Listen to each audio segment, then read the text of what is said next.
माई बाप हमरा के मत मारी, ए दरोगा जी हमरा के छोड़ दी।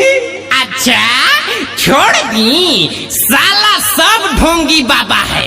एगो तो आसारामो था, एगो राम रहीम आया, एगो ई साला पैदा हुआ है नया पर। सब समाज में गंदगी फैला के रखा है लोग। साला तुम लोग हमारे देश को बर्बाद करना चाहता है का रे सिपाही जी? ऐ सिपाही जी। यस सर। का महाराज है पकड़िए साला ढोंगिया बाबा को भाग रहा है। आइबा आइबा आइबा आइबा। ए सर ए माई बाप जाए ना दी, भले मारे मत हंडिल मार ली, लेकिन हमरा के छोड़ ना दी। जेल में बड़ी मौज काटेला सा। हर लोग के भलाई सुबह शाम होखेला, खाली लोग के भलाई सुबह शाम होखेला। हमरा मठिया में घोटिया न काम होखेला, हमरा मठिया में घोटिया न काम होखेला। घटिया काम ना होला। अरे और लड़की कौन है रे? पकड़िए तो सिपाही जी। ए सर तू हमार चेली लिया। विकास रीगा सीतामढ़ी। आप सुन रहे हैं अमित पटेल की आवाज में।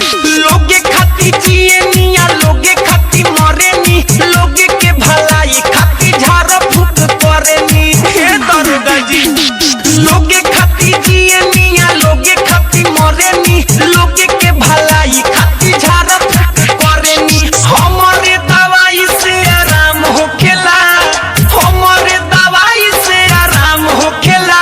हमरा मठिया में घोटिया न काम होखेला, हमरा मठिया में घोटिया न काम होखेला। दादा ए सिपाही जी छोड़ दिना। साला तुम्हारा कोई भरोसा है रे? कोई को तुम रेप किया है पहले सही सही बताओ। हाय बाप रे ए सर हम साधु संत आदमी होई, वैसन कुकरम कानून नहीं कर सकते महाराज। ऐसे न करी सुनी हमारो धोलाई जी, लइका समझिए के छोड़ दी सिपाही जी। अरे दादा अरे ऐसे न करी सुनी हमारो धोलाई जी, लइका समझिए के आइबा छोटा दा मर दे।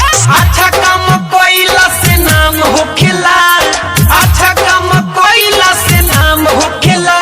हमरा मठिया में घोटिया न काम होखेला, हमरा मठिया में घोटिया न काम होखेला।